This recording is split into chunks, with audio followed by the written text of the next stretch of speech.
ఓం మహాగణాధిపతయే నమః. ఓం గురుభ్యో నమః. ఓం శ్రీమాత్రే నమః. పరమేశ్వర స్వరూపమైనటువంటి జ్యోతిష, వాస్తు మరియు ఇతర అనేకమైనటువంటి శాస్త్రములను మనకు అందించినటువంటి మహర్షులకి నమస్కారం. హయగ్రీవ హయగ్రీవ హయగ్రీవేతి యోవధేత్ తస్య నిస్సరతే వాణీ జహ్నుకన్యా ప్రవాహవత్. అరుణాం కరుణాతరంగితాక్షీం ధృతపాశాంకుశపుష్పబాణచాపాం అనిమాదిభిరావృతాం మయూకైః అహమిత్యేవ విభావయే భవానీం. శ్రీమాత్రే నమః. ప్రేక్షకులకి ఆ లలితాంబిక అమ్మవారి యొక్క అనుగ్రహం పరిపూర్ణంగా కలగాలని మనస్ఫూర్తిగా కోరుకుంటూ మనం ఈరోజు చెప్పుకోబోయే టాపిక్ ఏమిటంటే, కుంభరాశిలో శని వక్రగతిలో ఉంటూ మనకి అక్కడి నుంచి 6వ స్థానంలో కుజుడు ఎంటర్ అవుతూ, ప్రజెంట్ అయితే కుంభం నుంచి 5వ స్థానంలో శని ఉన్నాడు, కుజుడు ఉన్నాడు. తన శని వక్రించినందుకు తన యొక్క కాంబినేషన్, తన యొక్క దృష్టి 5-9 యాక్సెస్లో ఉంటూ, దాని తర్వాత అక్టోబర్ 20వ తేదీ నుంచి కుజుడు కర్కాటక రాశిలోకి వస్తాడు. అలా కర్కాటక రాశిలో నీచంలో ఉన్నప్పుడు కుజుడి మీద దృష్టి ఉన్నందుకు అసలు ద్వాదశ లగ్నాల వారు ఏ విషయాల పట్ల జాగ్రత్తగా ఉండాలి, ఏ విషయాల్లో బాగుంటుంది, మరియు అదేవిధంగా ఏ పరిహార మార్గం చేసుకోవాలి, ఈ యొక్క విషయాలు చెప్తుంది నేనైనప్పటికీ కూడా చెప్పిస్తుంది సాక్షాత్ లలిత అమ్మవారిగా భావిస్తూ ఒక్కొక్క లగ్నం గురించి, లగ్నం తెలియని వారి రాశి గురించి తెలుసుకుందాం. మేష లగ్నము, లగ్నం తెలియని వారి లగ్నంతో చూసుకోండి, లగ్నం తెలియని వారు రాశి చూసుకోవచ్చు. అయితే ఇక్కడ మీ యొక్క లగ్నాధిపతి ప్రజెంట్ 3లో ఉంటూ కుజుడు తర్వాత అక్టోబర్ 20 నుంచి 4లోకి వెళ్ళి శనిని వీక్షిస్తాడు. మనకి ఈ సంవత్సరం కూడా మనకి క్రోధినామ సంవత్సరం అవ్వడం మీరు చూస్తూనే ఉంటారు. మనం క్రోధినామ సంవత్సరానికి ముందే చెప్పుకున్నాం ఏమని, ఈ సంవత్సరం అంతా గొడవలు, గందరగోళాలు, ఒకరి మీద ఒకరి విద్వేషాలు, గందరగోళం అలాగే ఉంది. చూడండి మహర్షులు ఎంత గొప్పగా ఇచ్చారో సబ్జెక్ట్. అయితే ఇక్కడ ఈ శనికుజులు ఎప్పుడైతే మేషం వారికి ఎటువంటి ప్రభావాన్ని ఇస్తాయి చూసుకున్నట్లయితే, ఇది దశమ స్థానంని, చతుర్థ స్థానాన్ని రూల్ చేస్తుంటాయి. దశమం అంటే వృత్తి, చతుర్థం అంటే గృహము, వాహనము, మానసిక స్ట్రెస్, తల్లిగారికి సంబంధించిన, శీలానికి సంబంధించిన విషయాలు. అంటే ఏమిటి, మీరు ఏ విషయంలో పర్టికులర్గా జాగ్రత్తగా ఉండాలి అంటే, ఏదైనా ఒక ప్రాపర్టీ, వాహనం కావచ్చు, గృహం కావచ్చు, స్థలం కావచ్చు, ఆభరణాలు కావచ్చు, ఇవి కొనుగోలు చేసేటప్పుడు సరైనటువంటిది కొనుగోలు చేస్తున్నానా లేదా, తొందరపడి ఏమైనా కొనుగోలు చేస్తున్నానా, లేనట్లయితే వాహనం మీద అనవసరంగా అత్యుత్సాహంతో స్పీడ్గా వెళ్తున్నాను, అవసరం ఉందా లేదా, ఇక్కడ స్పీడ్గా వెళ్ళడం అవసరమా కాదా, ఏదైనా ప్రమాదం ఉందా ఇంత స్పీడ్గా వెళ్తే అనేటువంటిది ఖచ్చితంగా చూసుకోవాలి. బికాజ్ ఆఫ్ ఈ కుజుడు ఎవరైతే ఉన్నారో వాహన స్థానంలో కూర్చొని ఉన్నాడు. అదేవిధంగా దశమ లాభాధిపతి అయినటువంటి శని మీద కుజుడు దృష్టి ఉంది. నీచపడి దృష్టి వేరు, ఉచ్చలో ఉన్న దృష్టి వేరు.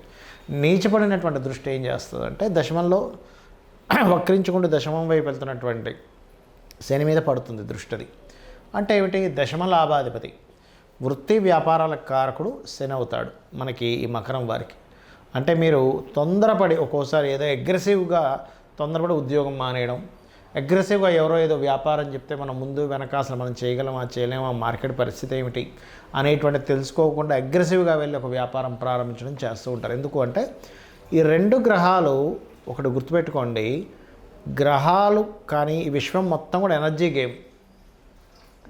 అంటే ఒక ఎనర్జీని ఇంకో ఎనర్జీ ఎలాగా బీట్ చేస్తుంది, ఎలా ఆక్రమిస్తుంది, ఎలా దాని మీద గెలుస్తుంది, విశ్వం మొత్తం ఎనర్జీ గేమే. గుర్తుపెట్టుకోండి, యుద్ధం చేసేటప్పుడు కూడా ఆ రాక్షసులు కావచ్చు, దేవతలు కావచ్చు, వాళ్ళు నీటి వరుణాస్త్రాన్ని వదిలితే వీళ్ళు అగ్నాస్త్రాన్ని వదలడం, వీళ్ళు అగ్నాస్త్ర వాళ్ళ వరుణం వదలడం.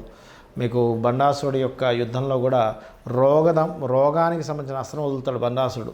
అమ్మవారు క్రీమ్ అచ్యుతానంత గోవింద అనే అస్త్రాన్ని వదులుతుంది, రోగాన్ని తగ్గించేది. అంటే ఏమిటి, ఈ ఎనర్జీస్ ఇలా ఉన్నప్పుడు అసలు ఏం చేయాలి? ఇక్కడ మీరు గమనించండి, చతుర్థంలో కుజుడు, దశమంలో లాభంలో ఉంటూ దశమంలోకి వెళ్తున్న శని.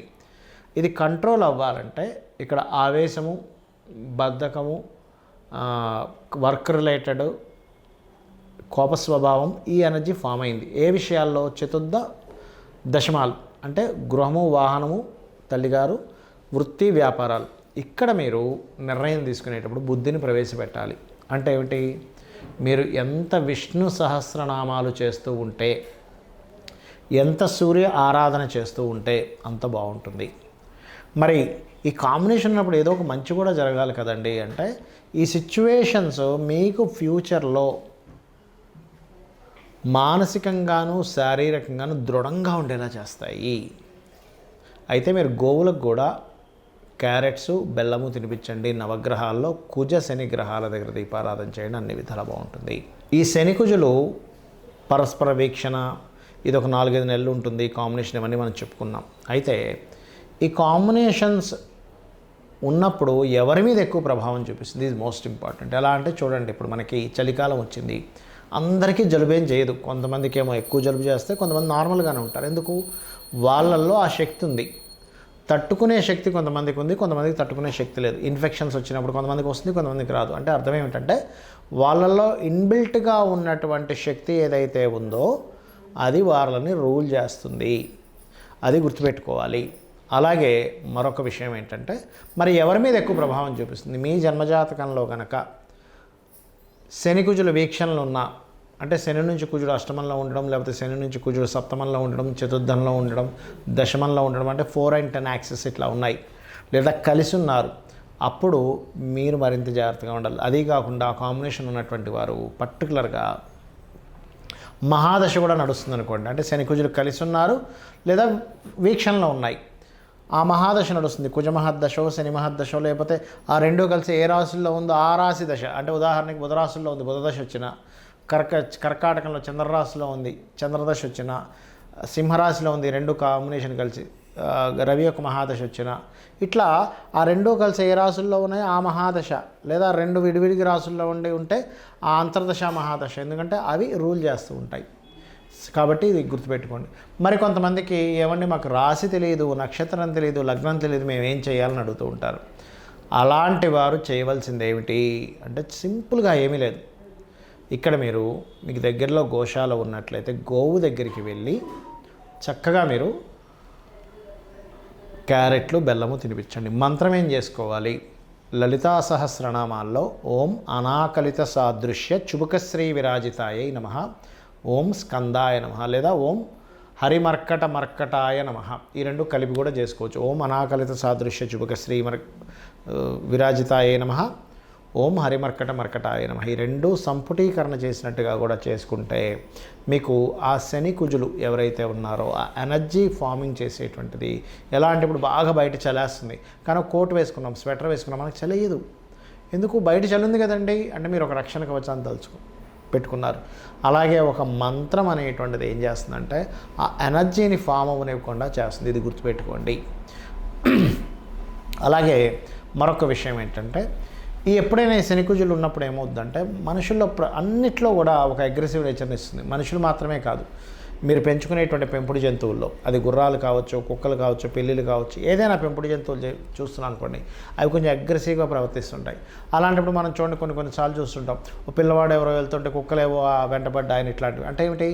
చిన్నపిల్లల్ని ఎక్కడికైనా పంపించేటప్పుడు పెద్దవాళ్ళకంటే ప్రాబ్లం లేదు, అక్కడ కాస్త ఈ జంతువులు ఉన్నాయి, ఈ రోడ్డు మీద ఉండేటువంటి కొన్ని ఉంటుంటాయి. ఒక్కోసారి ఆవు వచ్చే ఉన్న పొడి చేస్తుంటాయి, ఎద్దు వచ్చే ఉన్న పొడి వస్తుంది, లేనట్లేదు కుక్కలు వచ్చే చేస్తుంటాయి. ఒక్కోసారి కొన్ని ఊర్లలో కొన్ని చింపాంజీలు, కోతులు లాంటివి వచ్చే వాళ్ళలో చేస్తూ ఉంటాయి. అంటే ఏమిటి? జీవజాతిలో ఆ కాంబినేషన్ అనేటువంటిది ఒక అగ్రెసివ్ నేచర్ని క్రియేట్ చేస్తుంది. మనుషుల్లో ఒక అగ్రెసివ్ నేచర్ని క్రియేట్ చేస్తుంటుంది. చిన్న చిన్న విషయాలకే గొడవలు పెట్టేసుకుంటూ ఉంటారు, మళ్ళీ ఏదో యుద్ధ వాతావరణంలోకి వెళ్ళిపోతూ ఉంటుంది. యుద్ధం వద్దనుకుంటేనే మళ్ళీ యుద్ధం చేస్తూ ఉంటుంటారు. ఇలాంటివన్నీ కూడా జరుగుతుంటాయి. కాబట్టి మీరు కనుక ఈ రెండు నామాలు రెగ్యులర్గా కనుక చేస్తూ నువ్వులు కందులు దానంగా ఇస్తూ ఉన్నట్లయితే మీకు డేట్ ఆఫ్ బర్త్ ఉన్నా లేకపోయినా మీ గ్రహస్థితి తెలిసినా తెలియకపోయినా ఇబ్బంది ఉండదు. అయితే ఇక్కడ ముఖ్యంగా గోచార గ్రహం యొక్క ప్రభావం కొంతే ఉంటుంది. మీకు ముఖ్యంగా మీ జన్మజాతకంలో లగ్నం ఎలా ఉంది, మీ స్థితి తెలుస్తుంది. మీ ధనాధిపతి ఎలా ఉన్నాడు, మీరు ఏ రంగంలోకి వెళ్తే ధనం సంపాదిస్తారో తెలుస్తుంది. మీ సిబ్లింగ్ కారకుడు ఎలా ఉన్నాడు, మీకు సహకరించే వాళ్ళు ఎవరెవరో తెలుస్తుంది. మీ చతుర్థాధిపతి ఎలా ఉన్నాడు, మీరు గృహం ఎప్పుడు ఎక్కడ ఎలా కొనుక్కోవాలి, ఎందులో బాగుంటుంది ఎందులో బాగాదు అనే విషయం తెలుస్తుంది.